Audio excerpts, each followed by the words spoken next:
Welcome to Uncancelled Faith, a podcast that strives to break the culture of division which so often separates Christians from one another.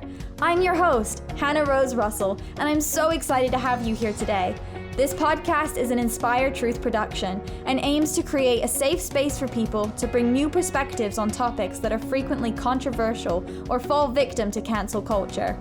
Through thought-provoking conversations, we will challenge the norms, embrace God's unique calling on our lives, and find unity in our shared love for the Messiah. So grab yourself a drink and pull up a chair, because Uncancelled Faith starts now.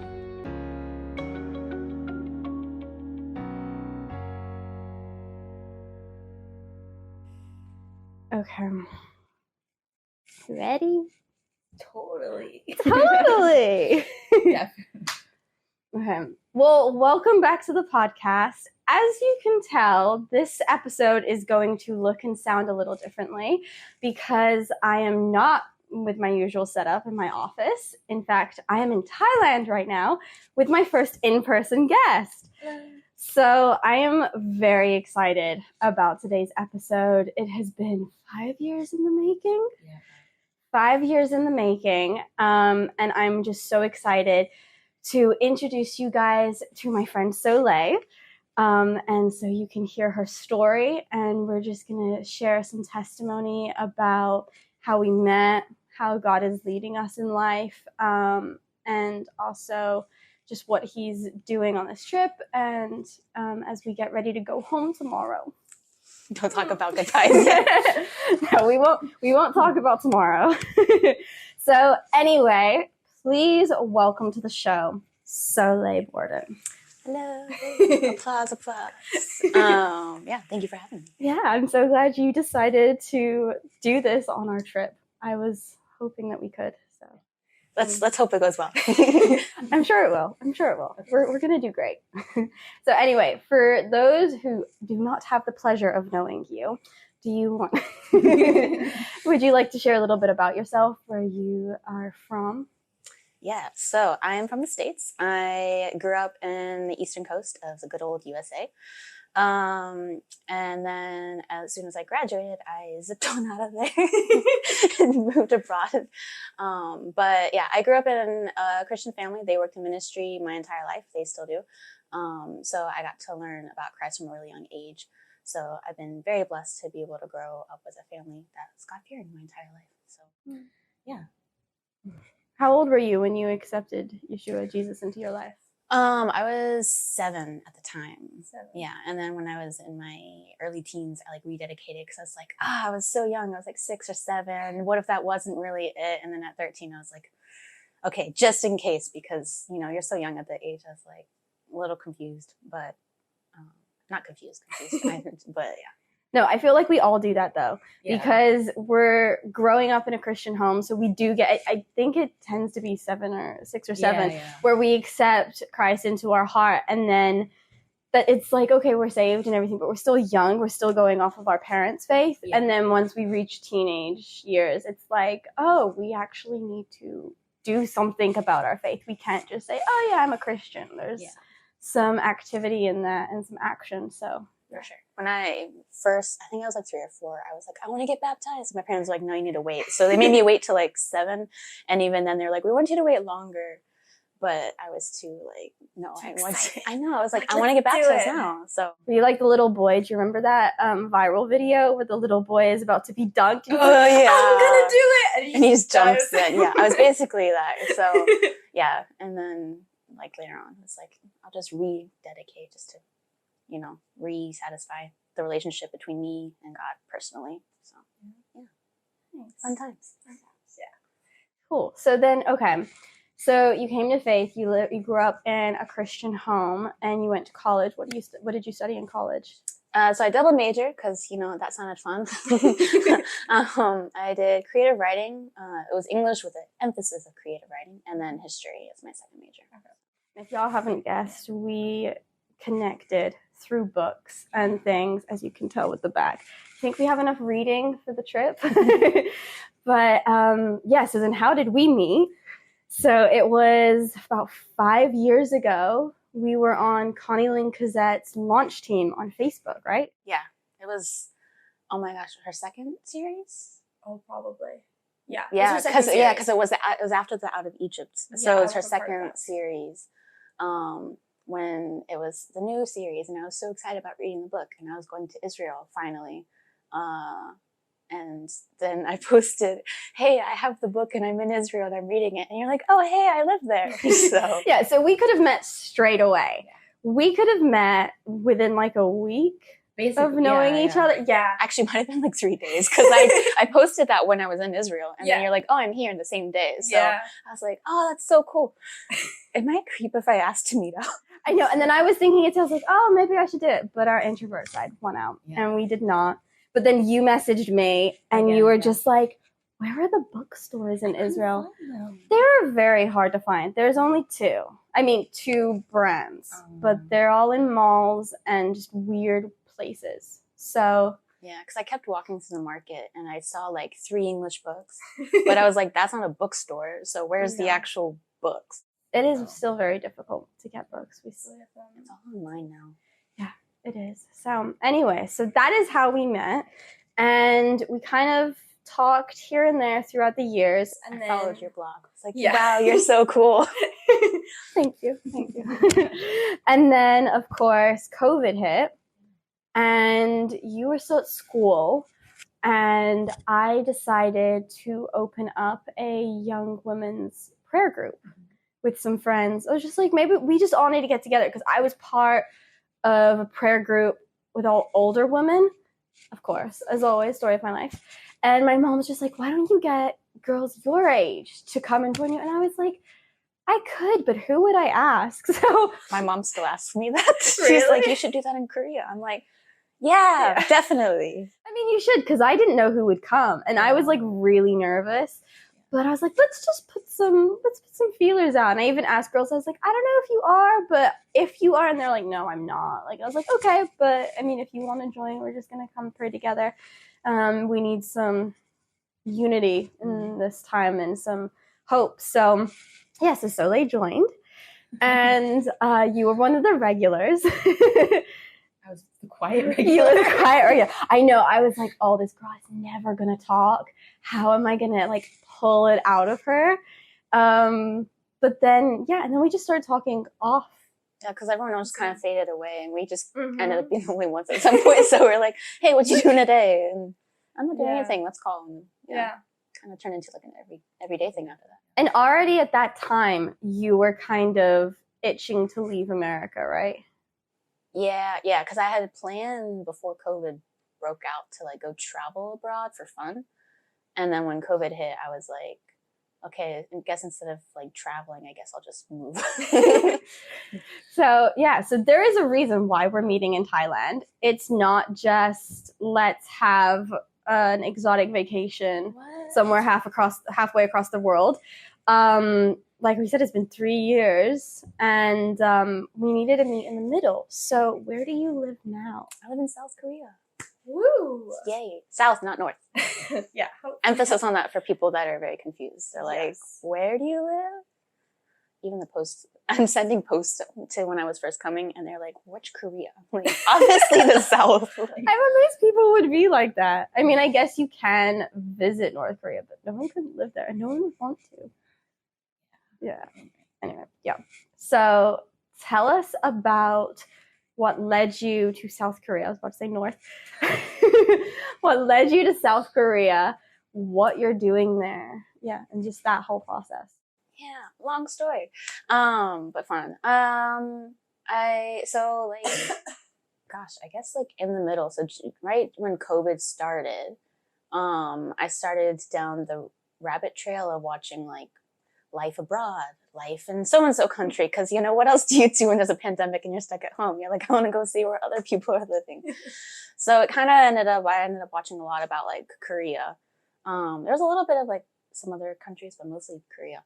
And then it kind of transitioned into teaching in Korea. And I'm like, oh, that's cool. Like, look at them doing their life, going out and, doing X, Y, and Z.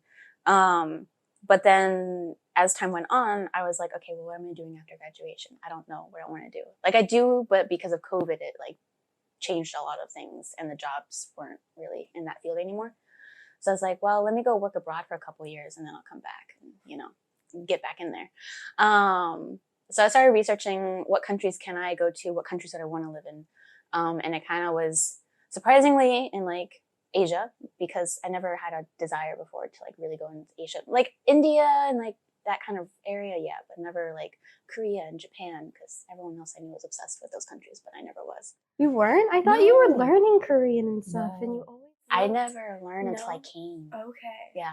Like I literally came and I like watched K-dramas. That was it. But like that was like COVID times. Yeah. That wasn't like high school, like BTS obsession. There was never that. Like everyone I met coming here was like, oh my gosh, BTS, I've been a fan since like forever. And I'm like, I found out only a couple years ago. So I'm the imposter.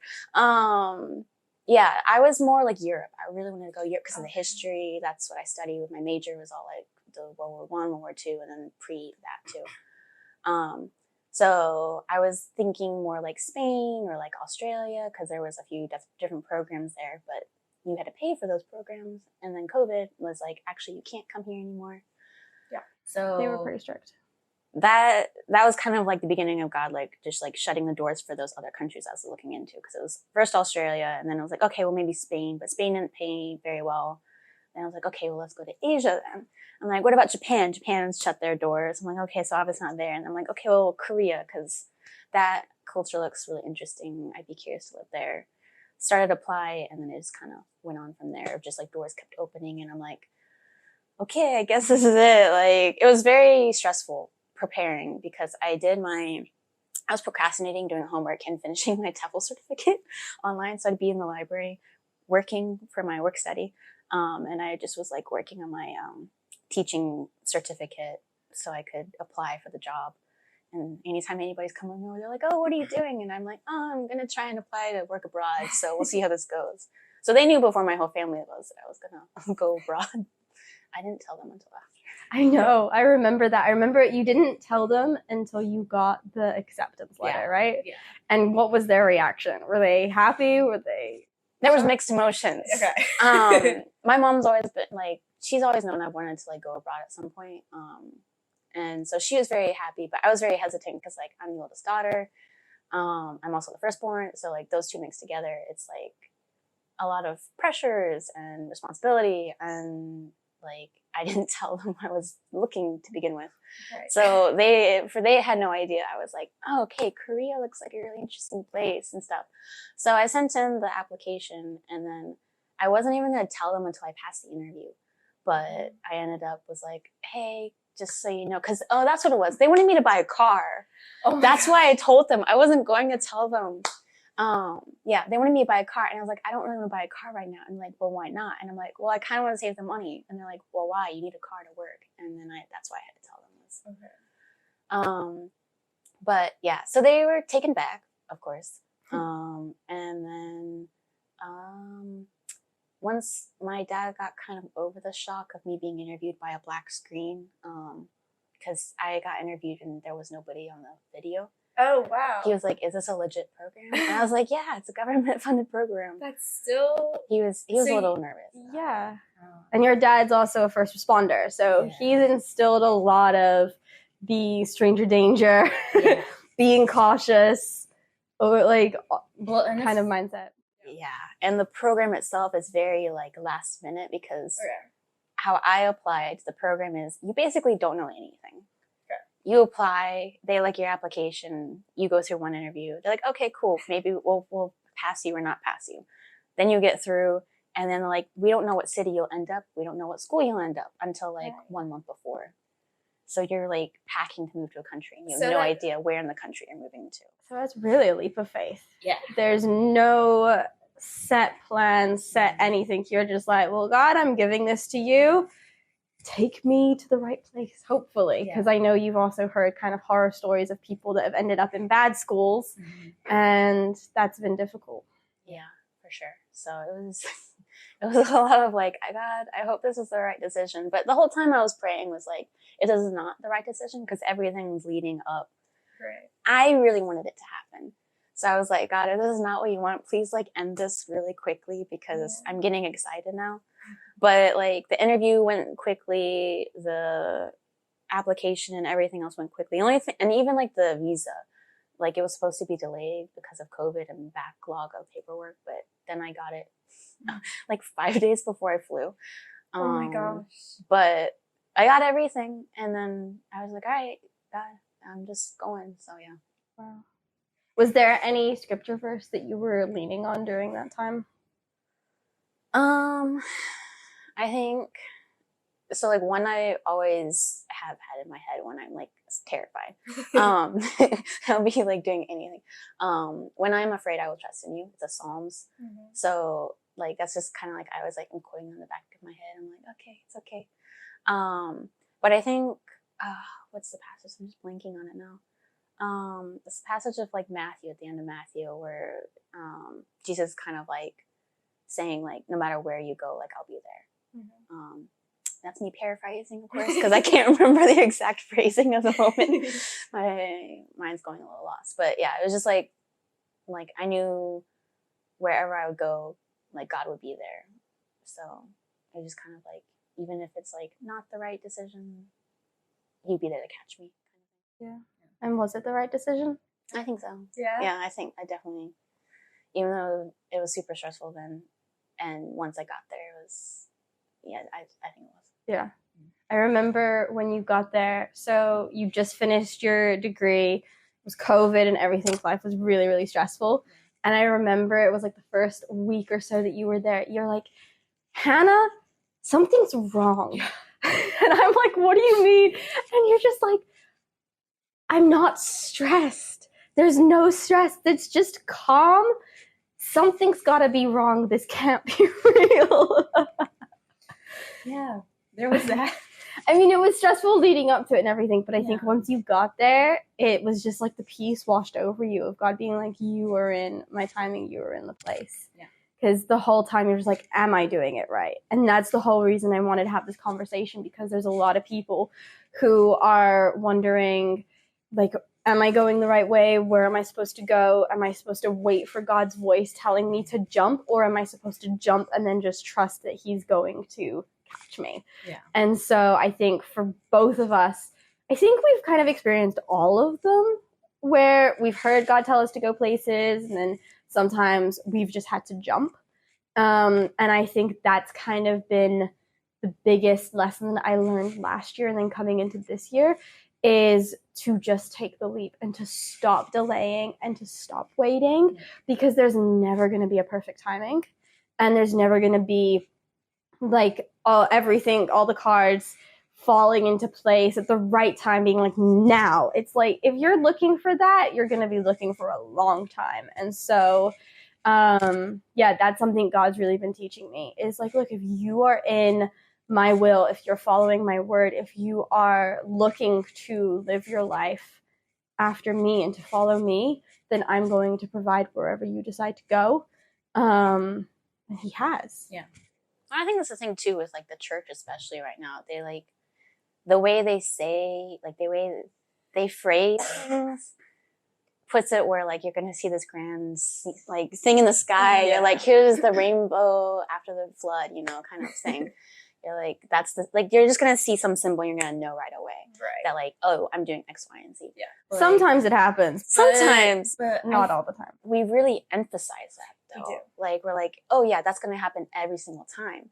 And I feel like that makes it really hard for us when we're doubting and we're like very insecure people when we don't see those signs. Like, for me, especially like with moving and coming, like, there's still so much I don't know what I'm doing at all. Like, I mean, I call you every day. I'm like, maybe I should just change. Like, but like coming and getting ready and everything, like there was a lot of doubts and whatnot. But especially like my mom, she would encourage me of just like there isn't really a wrong decision of go to Korea or not go to Korea. Yeah, it's like you decide where you want to go, and if it works out, it works out, and that's where you should like keep pushing forward. But like, if you never try, you're never going to know.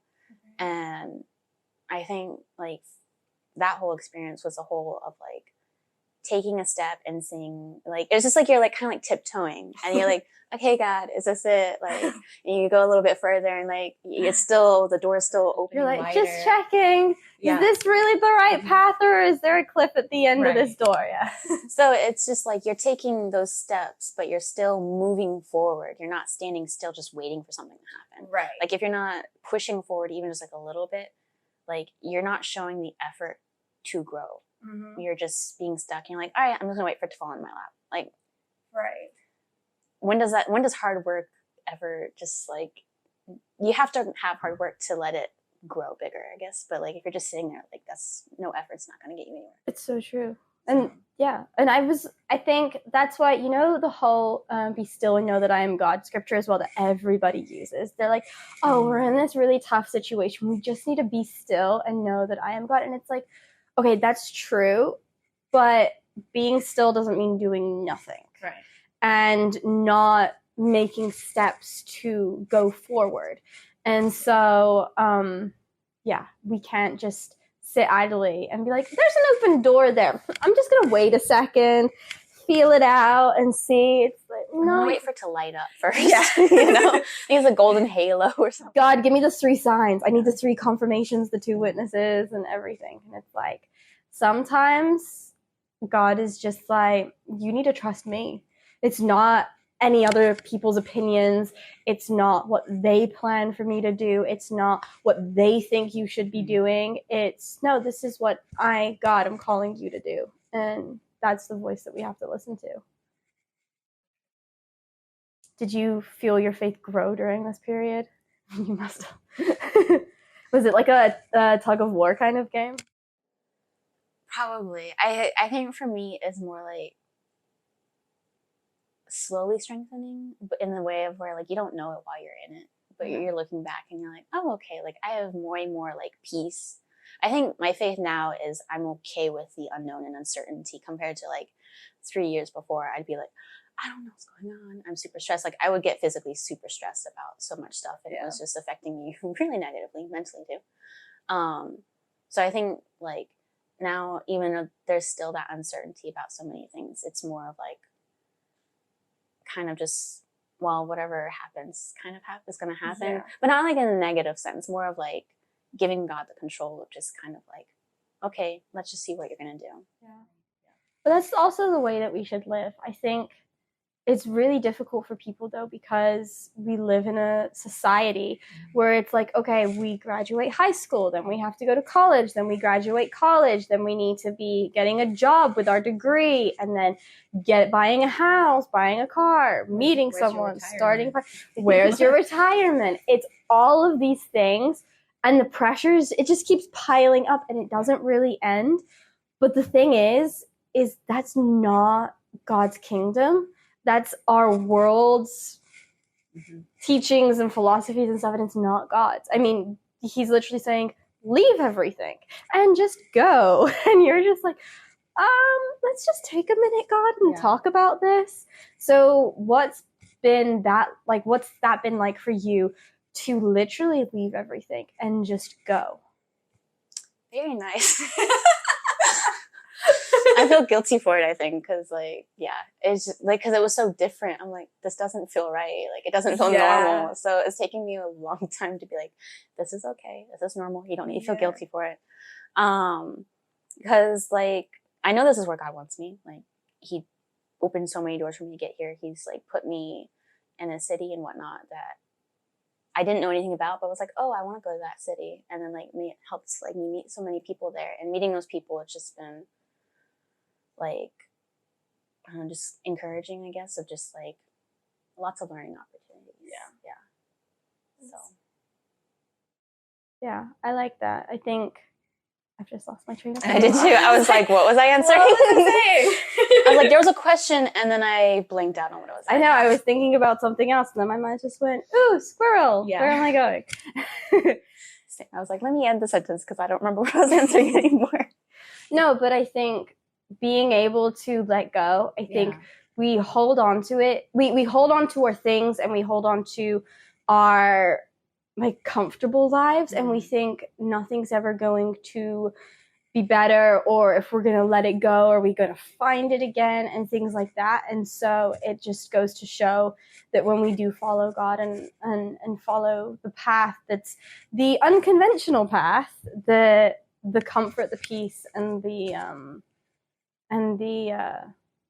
I don't know, like the comfort, the peace, and even the security, I guess, kind of comes with that. Yeah, because everyone's like, you have to have a safety net. Yeah. They're like, don't take chances. Because especially like in your 20s, everyone's just like, this is the time when you should be serious. This is when you should be making mistakes, X, Y, and Z. And then you have these other people who are like, no, like, you need to take the chances. And those are the people you need to be listening to. Because like, we have life ahead of us. This is our time to be making our mistakes, to learning, to shaping us, to growing us. And everyone's expecting you to be like a 4-year-old office desk worker by the time you're 22. They're like, all right, you finished college, now go straight into it. And so we're just not taught to take chances anymore. Like, and so I feel like even that affects like our imaginations, like in our dreams, like it just dampens them and shortens them even smaller. And like with coming to Korea, like there's been like a lot of less pressure and a lot of like those, the things people don't say, but they're saying them in their head, it's like all of that going on of just like the society pressure, where it took me like from being away from it to being like, oh, okay, so this is my thought on X, Y, and Z. Like it just, so being away and taking the chance to leave it has helped me become more certain of myself and more like independent and maybe courageous sounds very flattering, but like bolder to do other things and not just be stuck in this little tiny corner and not being able to grow like stronger in faith and just being a person now.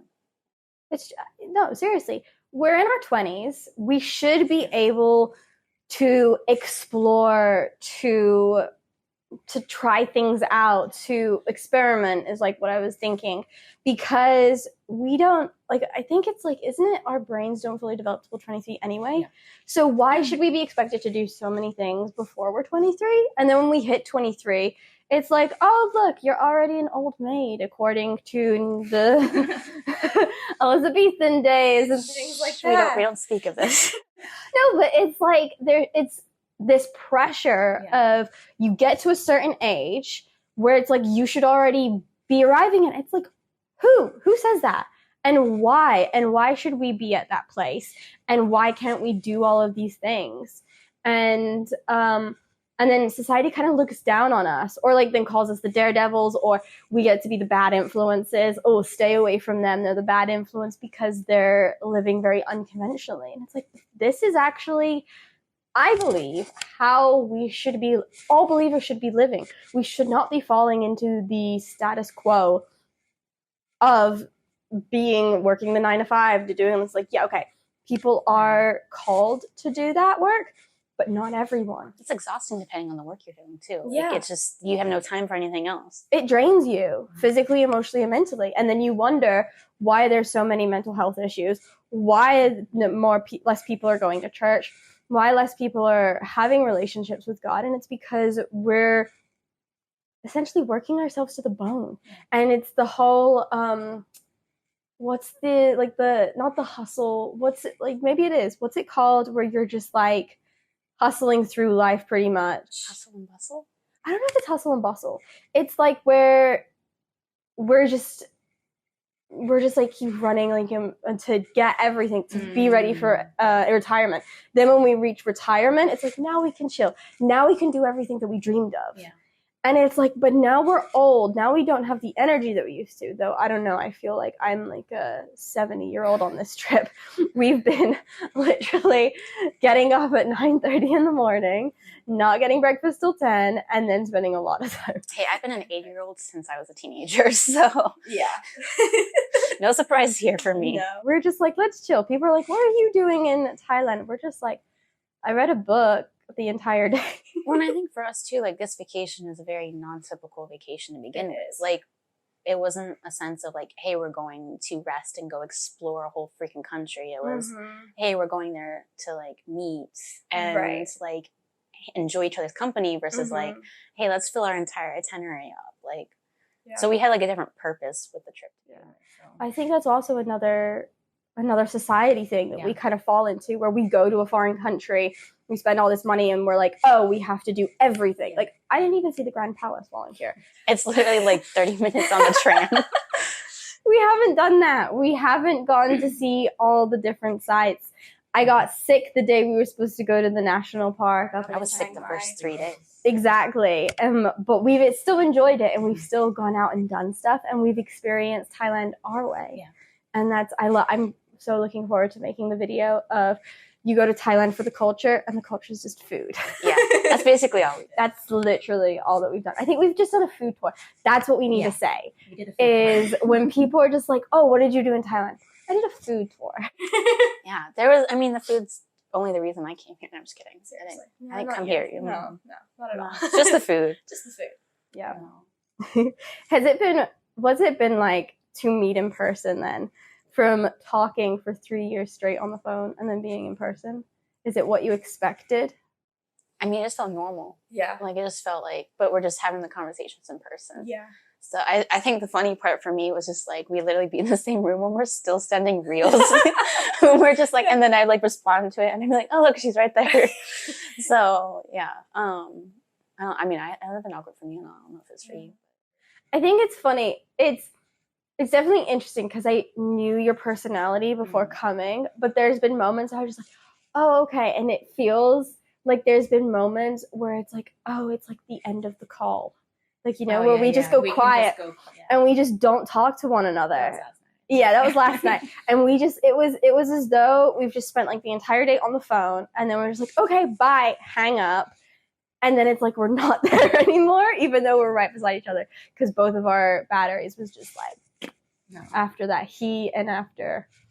I empty out very quickly. So there'd be some nights where like you'd still be talking and I was like falling asleep and I'm like, I don't know what's going on. Have you noticed a difference in our personalities in that sort of case? Like, you can just get into bed, fall asleep. No, I'm falling asleep because I'm exhausted. I take 30 minutes to fall asleep normally.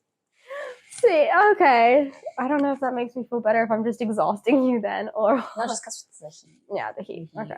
Yeah. I don't do well in heat. No. I realized how slow I am. I used to think that I was fast. I used to think I was a fast eater, a fast changer in the morning, getting ready. She's really slow. For your speed. Hour.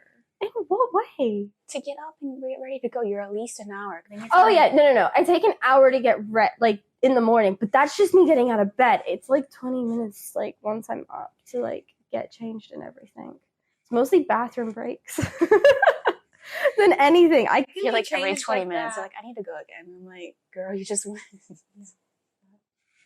That's me. I always think if we're about to go to another place, or if we're about to get in the car, and even if it's only a certain distance, if something was to happen, I just want to go just in case.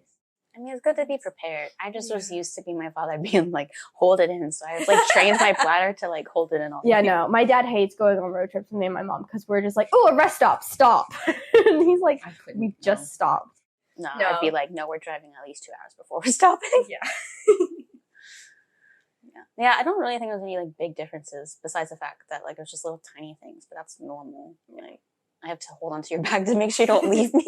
I know. She said that I speed up when I don't know where I'm going, and when I know where I'm going very slow.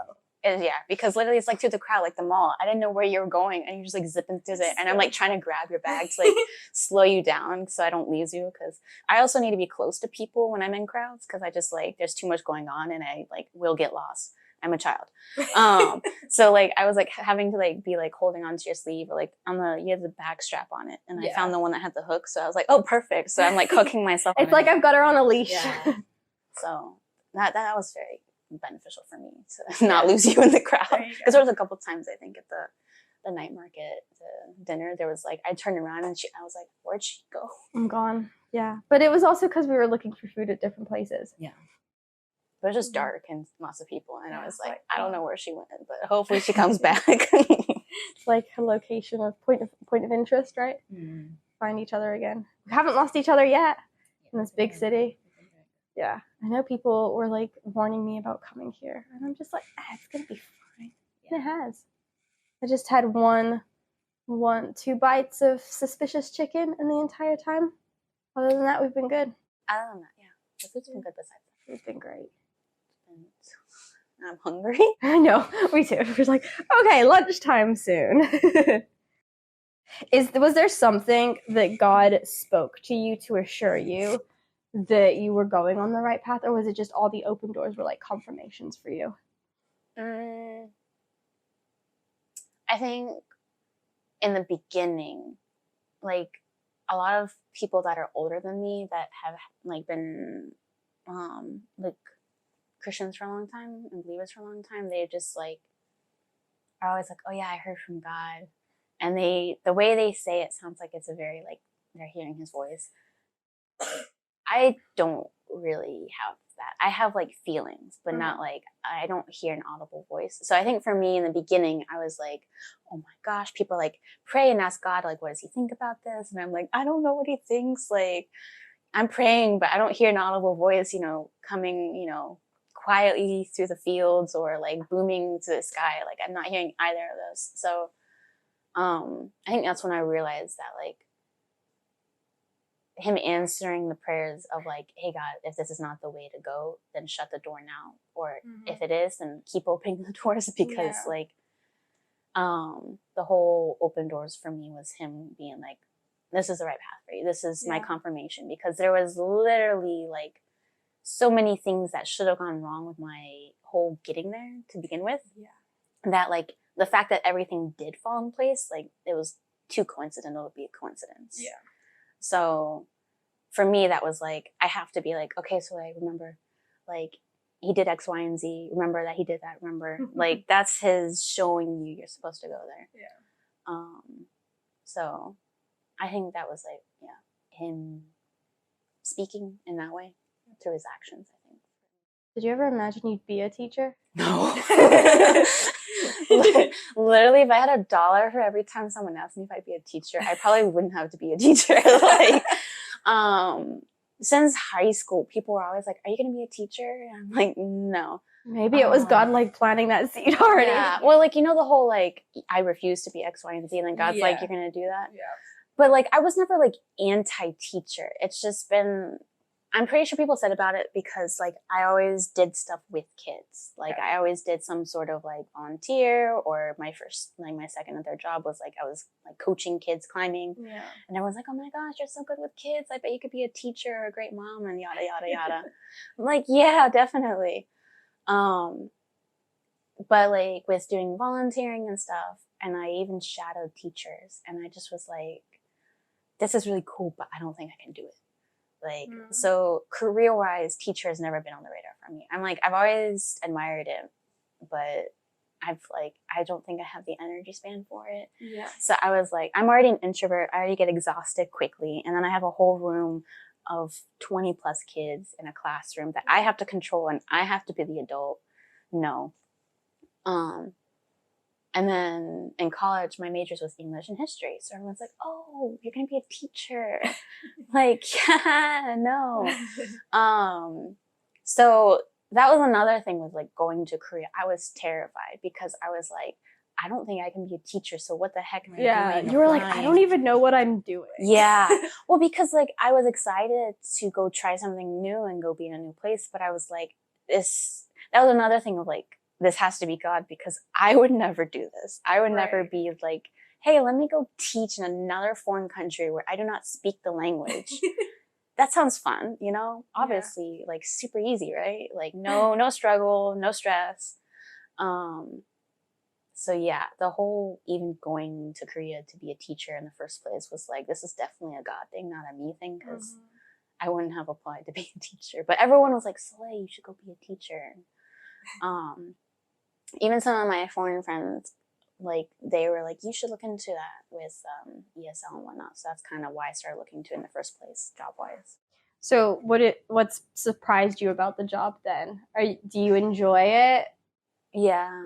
I love my kids. I think the thing that surprises me though is the fact that like my job is a 9 to 5, but I'm not sitting in a desk 9 to 5.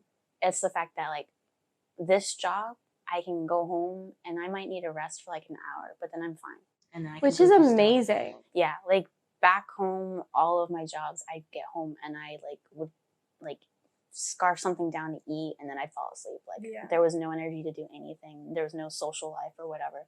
But like every time I get home, I like rest, I chill, I like recharge, and then I'm like, okay, let's go climbing, let's go meet someone, or let's go do Korean for 5 hours or something.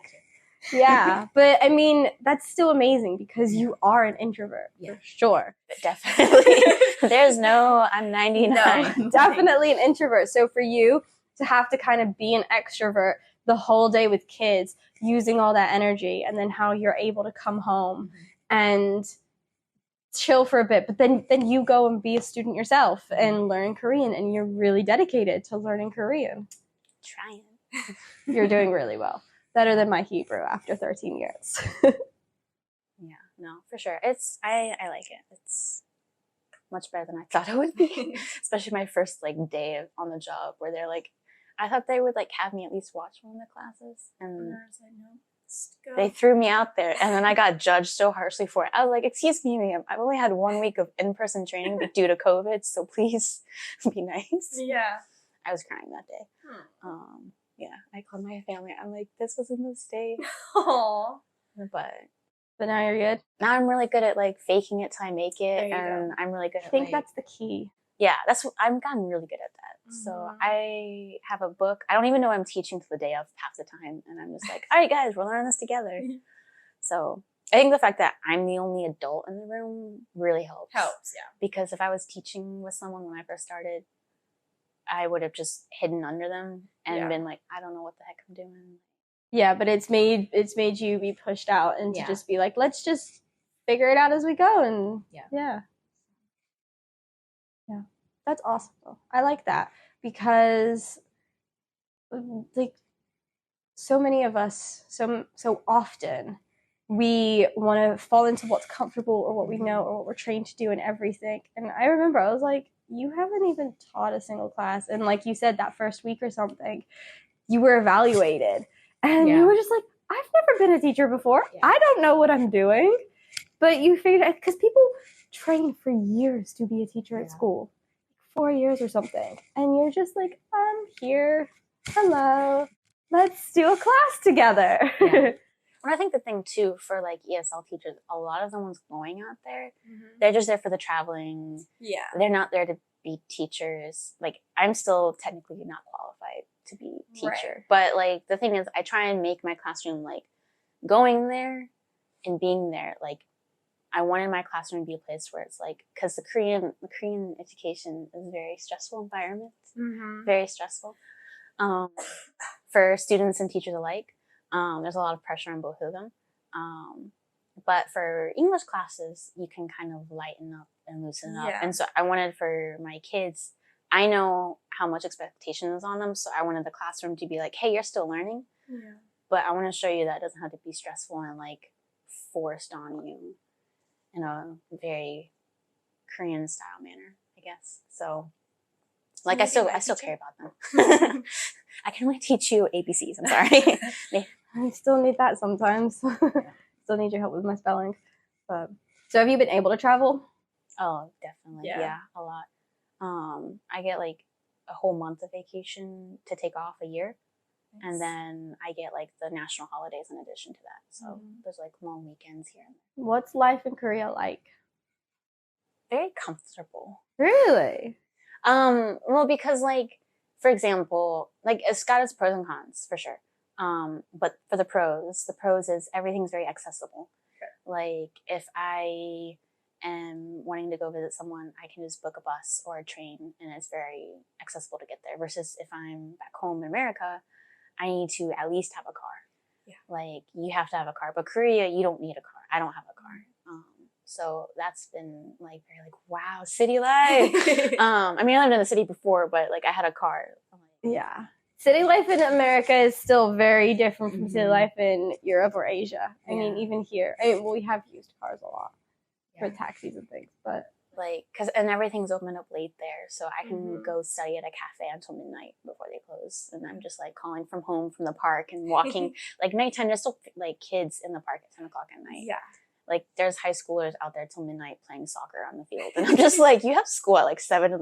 Like, I don't know why you're here. It's a different culture for sure. I remember when we first moved to Israel, when we're going to dinner, and it was like, oh, we're going to dinner so late, it's like 9 o'clock. And the little kids are like still out and eating and things, and they're all just coming out. I was in bed by like 8:30. Like my mom was like, "You're in your room." Yeah, I know, it's a crazy time. But is there anything that surprised you about your life in Korea? Surprised me. I don't know, everything. Not really I can think of surprising per se. I think, I can't think. What's church life like in Korea? Is Christianity kind of big there? Have you found a community, or what is that kind of like being a believer in Korea? Complicated. Like, so when I first went, there's like a huge cult there, that like every foreigner is like basically warned of when they go there, because they do like these little spiels of being like, hey, you want to do like a tea ceremony and learn about the culture. So I was really terrified that I would accidentally go to one of those churches. So even if I went to like a normal church, I was terrified that it was the cult, and I just didn't know it because it was in Korean and I didn't know what was being said. So like there are a lot of churches, and it's actually kind of overwhelming. So because you're like, which one should I go to? Which one has a translator? Not many have translators. But from what I've seen from going to different churches there, they are very different culture from America church. In what way? Like, it feels much more, how to say, like, gossipy. Okay. Maybe more like a Southern church vibe kind of thing. I don't know. Cause like they don't really say when something's wrong, but they just kind of pretend it's all like, oh, hey, hi. And then but then they're like, oh my gosh, like, okay. I don't know. Like, it just feels more toxic, I guess. Okay. If that makes sense. So have you been able to find the non-toxic church to go to? I found a couple, that have been a little bit less so. So that's been nice to be able to have a little bit of fellowship.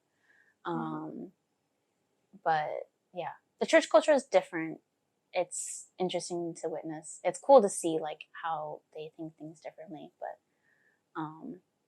yeah, I think I've noticed like a lot of like the younger Koreans that are like our age, like they kind of tend to leave the churches there. I've noticed, because it's just like very hard for them, because you have their culture and hierarchy. That's what it is. It's the hierarchy, because it's very, even when they're Christian, there's still a lot of Confucianism ideals, and it makes it very hard for the younger people who are like learning more to be like a Christian and who they are in themselves. And so when they're breaking out of that mold set by the older, more traditional people, there's a lot of clashing and stuff. So that's why there's so many churches, is because they end up like leaving and starting a new one and everything like that.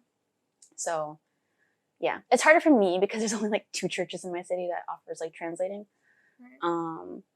So it's been hard to like connect, because we're all like different ages and different backgrounds, and I do great when it comes to meeting new people. So Have you had Koreans kind of take you under their wing and help you with different things? And have you seen that kind of come into play in how you are building your own community, either in believing community or outside of the believing community? Yes. I like basically most of the people that I know are from my climbing community. Even the people that like I know that are Christian, like I met them at climbing too. Okay. And then I would visit their churches and stuff like that. So basically everything came through climbing. Because I was way too terrified to like go in person by myself. Or like through a language community, but like that didn't go anywhere. So most of the community is met through climbing. And they have all been like super, super supportive and encouraging. And a few people I've met there that are believers, they're like, if I need something with like my visa or my house or something like that, I'm like, hey, can you help me? Because I need a translator. Yeah. And they'll help me with that. Or like when I had to go to a doctor. I was going to say, when you had to go to the hospital that time. Yeah, like she took me, she basically, my adopted mom / aunt, she took me like almost every week to figure out what was wrong with it. Because I was stressed trying to figure out what the problem was. And all the doctors were like, well, here's some medicine. And I don't know. But yeah, so there's been quite a few people I've met in that area. That's one of the reasons why I don't want to leave my city, is because I met those people and I don't really want to like try and start over in a different city. Because they've been very supportive and a huge blessing to know. So those listening, get a hobby. That's the key. No, but it seriously really is, because I've been trying to go to churches and they're super cliquey. Yep. And, or it's just like they all know one another. So even if you go at the start, you just kind of sit down and you're just alone. And the pastor will come over and say, hi, how are you? And stuff like that and things. But you still just feel like an outsider. You're just sitting there and you're just like, I know people, but they're all talking to their friends, or they're all doing this. And I go and try and join the conversation. It just never happens. And so I was like, what's the point of even going? And so, yeah, you definitely do have to find the things that you connect with. So that way you have that point of contact outside of church, because it can be a really awkward place. It's very awkward for me. So going in Korea has like made it times 10. Especially with the language barrier as well. Yeah. That makes it all the more difficult, I think. Yeah. Well, I was already stressed going back in America too. So going in Korea, I was like times 100. Like, I don't know. I feel like I would enjoy it, because I'm more the extrovert though. So I could probably go and talk to people more. But at the same time, it's still a cliquey place where you're just like, I'm new here. I don't know. Let me just see what you're all like. I like when you meet in the wild, I like to say. Like on the plane here, I started talking to the guy sitting next to me, and we're just having this whole conversation. Then we met them in Chiang Mai. Excuse me. And I was like, run! And they're like walking, and they're just like, who would know us here? They turn around, they're like, oh, it's you from the plane. I'm like, it's me. Yeah. When I think like even the people I've met at that church that I'm like relatively friendly with or on good terms with, I have more real faith conversations with the people I met at climbing who are Christians that I meet up with. And I'm like, hey, let's go get coffee or whatever. I have more of those deep conversations with them than I do with the people I meet for church. And I'm like, hey, do you want to grab coffee? It never goes very deep. And I try and I'm like, but it just, there's no same connection. And it's very weird for me because I'm like, they're super sweet people. How interesting is that? Where you have those conversations outside of church environments and zones. Have you been able to share your faith with others? Not really. No, not really. There have been a couple, well, with my foreigner friends. Yeah, with my foreigner friends. Not with Koreans, but like I'll talk in a little bit like to certain Koreans and I'm just like, oh yeah, I'm Christian. I'm like, wait, what? And, but they're like, okay, that's cool, whatever. But like I think recently more like the foreign friends that I know, I've had some more faith conversations about like just kind of questions and whatnot. So, but like because we don't always live in the same area, those conversations are very like little bits and pieces here and there. Right. So it's been hard to like have them for very long. Yeah, but it's still seeds. Just little, like so I think that's encouraging is like they're asking questions because they're honestly wanting to have a conversation versus like, you know, very judgmental. How dare you? You know, kind of conversations. So with them, with my foreigner friends, there's been more conversations, especially the past year. I'd say there was more about like me being like, oh, I gotta be ready to answer these questions. And so it's been a little bit of a struggle because they're like people who are like religious backgrounds, but they're not Christian. So it's been very interesting because I'm like, this is a new territory. I don't know how to answer this. Like, has it kind of not changed the trajectory of how you study the word and pray and things, but has it changed how you go to God and spend time with him as well? I think like there's been a few interactions with people, believers and non-believers, where it's just kind of like, it reminds me who I want to be and like the person I want to be seen as. Yeah. And not in the sense of like, oh, I have to be seen as a good person. Like that's not my goal. But like I'll meet people, and there was this like one conversation I had with this person, and we talked maybe like once and followed each other on social media, and that's been kind of it. But our first initial interaction was me struggling and just kind of commenting online and be like, oh, it's been rough. And then they were giving this encouragement and feedback and just like this prayer. And I was just like, I was pretty sure it was very spirit-filled prayer, because I was like, oh my gosh, like you kind of, you know, those conversations you have and you're like, oh, I can feel like you are filled with the spirit, and it just makes you excited and makes you like want that. Yeah. I was like, that's what I want to be. Like, that's the person I want to come off as towards other people. So those instances have just kind of been like, hey, this is what you want. But it doesn't just happen. No. Like, you need to be on a personal relationship. So I struggle for sure. But I think this past, towards the end of last year, like kind of going through the whole church struggle and whatnot, because I was really struggling with a few things about like going in person, because there's a whole cult chase down thing going on for a little bit. Yeah, that was intense. But I couldn't go to the church building after that, because I was just stay away from the people in white on Sundays. Yeah, so I just had to tell the people there, I was like, hey, I can't go for a little while, because I'm like, I was getting so anxious, I was like having to run away to the bathroom and like calm down. And then I couldn't focus during the sermon. So it was like one of those things where I was like, I can't tell, is this social anxiety? Is this spiritual warfare? Is this God saying don't go? Right. There was so much going on, and I still don't know.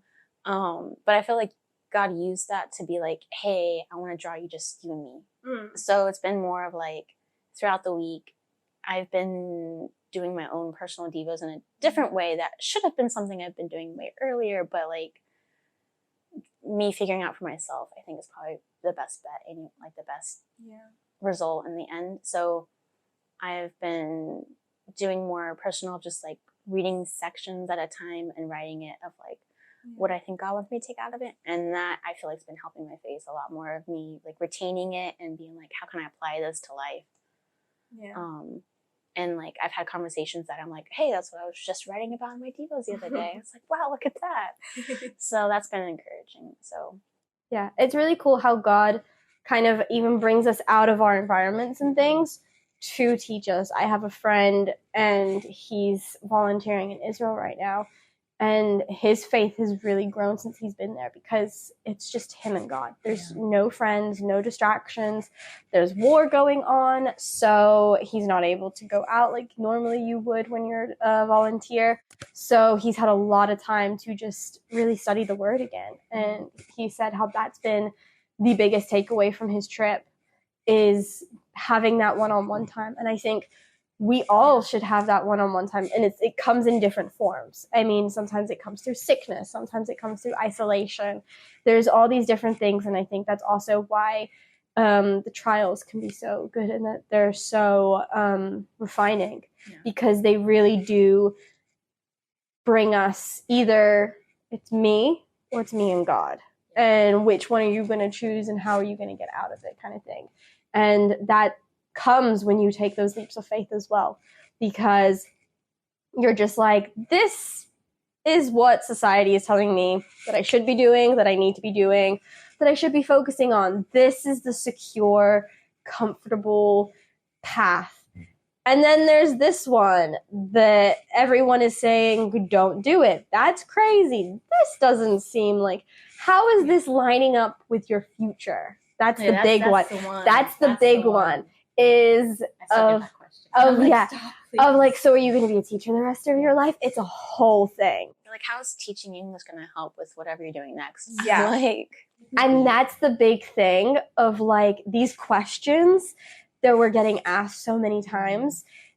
They can be very discouraging, and they can be very grating, because you're just like, God, how do you show people what you're showing me, or explain it? Because honestly, this is, again, we should all be having this mindset of being like, God showed me that this is the path I should go. That should be enough. Yeah. That should be enough of being like, that's incredible. So your future's set in his hands. But it's not. No. Well, even if they're like, even if you say it like, well, that's not good enough for me. Like, we need the whole congregation to believe this. Right? And I have such a hard time answering that because they're just like, well, what are you doing with your life? And I'm just like, well, I'm God's typist. And they're just like, what does that mean? I'm like, it means a lot of things. Well, like, that was in the New Testament too, with like Paul, I forget where it was, but it was the whole, like, they were in the congregation and there was like prophet, that it was like the daughters that were like prophesying about what was going to happen when he returned. The entire church was like, oh, that means you can't go, you can't go, you can't go. And Paul's like, no, God's telling me I need to go. Yeah. And it's just like, I feel like that scene in itself is something that we as a church need to be remembering. There's so much in scriptures, Old and New Testament. Like, there's so many in the Old Testament too, of where it's just like, the entire world is like, what in the world are you doing? Like, how can that be God? Yeah. Like, there's no reason for you prophets to be acting like this when this is not a civilized behavior, but you're saying God's telling you to do this. But then, like, us looking back at it now, we're like, wow, they were so spirit-filled. They knew what God was doing. And you're like, that's what's happening right now, but modern times. They don't believe it, though. It's just... It's true. Well, it's always the prophets, the disciples, they are never, they're not accepted in their hometown or even in their time. Like, look at all the great philosophers, artists, different things like that, and how they were so underappreciated in their time. And then after they died or something happened, then they're just like, wow, look at that Picasso painting. Yeah. It's priceless now. And it's like, it wasn't back when he was alive, kind of thing. And so, I think so. Then this is going to be the final question because I know we need to get lunch because my stomach is going grrrg. Probably holding on the microphone. But the biggest question then is for viewers is then what encouragement can you give listeners who are struggling to not be influenced by the status quo or people telling them that they should settle down roots, that they should go in this direction, that this is the more stable path. With our lives being as unstable as they are, but also as secure as they are, what encouragement can you give listeners today? Ooh, big question. I didn't read this one at the end. But I think, like, honestly, with there being so much uncertainty, like, if you're scared to take the steps of faith because of what everyone says, like yes, take it with a grain of salt. Take everything with a grain of salt. Listen to their wisdom, listen to their thoughts, but like, don't believe it. Like, don't take it at his word as being like, oh, this is God speaking. Like, because scripture says, like, test what the scriptures say, test what people are saying, and see if this is God. So, like, if you have different callings that you feel like God is giving you and you don't know which one is for the right time, like, take the steps forward and see what happens. Don't be afraid of the failures of what people are saying. They're like, oh, that's so stupid. Like, you're going to regret this for the rest of your life. You might regret not taking it, like that chance for the rest of your life. If you're going to regret not trying, then you need to try. Like, you can still learn from your failures. Like, your failures will shape you. It might hurt. Like, it'll definitely hurt. Like, can't promise it's gonna hurt. But like, even from your failures, from your successes, like, if you don't try, then God can't do anything with that. Oh, I like that. That's good. If you don't try, God can't do anything with that. So I think that would be my tidbit. Yeah, I completely agree. I'm going to piggyback off that as well and just be like, take the leap of faith. Don't wait for God to finally tell you to go. If it's been on your heart to do something, that's already him planting the seed in you to do it. So start taking those steps like Soleil did when she was just like, I want to travel. And then she's like, maybe I'll go and be a teacher. And so she just put those seeds down. She's like, I don't know if this is going to happen. I don't know if I'm going to get it. It's a very competitive thing. This is a very strange time. And just every door kept opening. So take that leap of faith. Do the things that make you scared. And also just trust God to catch you when you jump. And when he's on the other side, he's always going to be there with his wings to cover you. And even if you fail, even if it doesn't work out, he's still got something to teach you on that journey. And so,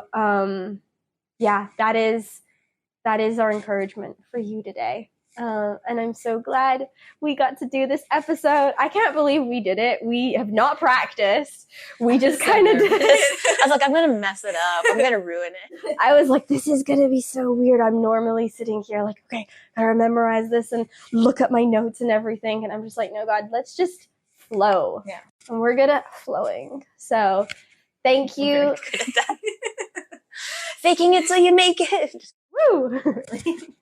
But thank you so much for joining me on the podcast, Soleil. Is there any way people can follow you? I know you have a travel blog that you're or travel Instagram, lifestyle kind of thing that you. It's lifestyle because life's chaotic. You can't stick with one thing. It's true. Yeah. I have a blog and an Instagram where I kind of just randomly upload bits and pieces, everyday adventures with 3. So it's 3 instead of an E, everyday adventures, right? And you've got a blog, so you can find it everydayadventures.com. Yes. And then also just do @3 everyday adventures to find her. Yeah. Well, I cannot wait to enjoy this last day with you. Don't make me sad. Not the last day. It's not the last. The first of many adventures together. But I'm just grateful that we had this time together to finally meet in person and to film this so everyone else could meet you and see how special you are as well.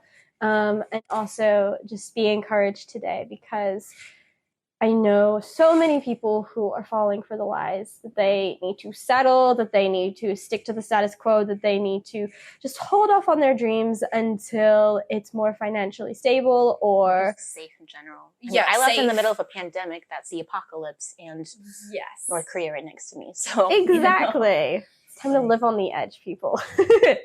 So anyway, thank you again. And if you've enjoyed watching this episode, be sure to hit the like, subscribe, follow button below, and tune in to all of our other episodes that we've had in the past and what are coming hopefully in the near future, hopefully when I get home and war doesn't all break out so I have time to edit all of this. Yeah, so anyway, until next time, God bless. Bye.